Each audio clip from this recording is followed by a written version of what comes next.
Today, I'm going to show you an amazing DIY skincare recipe that will give you glowing skin using just one ingredient, rice.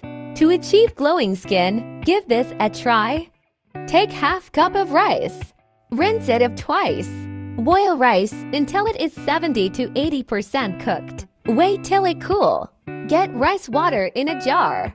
Blend 3 tablespoons of rice paste with 5 spoons of rice water. Store it in clean jar and use within a week. Apply it on clean face for 10 to 15 minutes. Then rinse it with cold water and expect good results within a week. Now let's discuss its benefits for achieving glowing skin. How to make rice mask for face.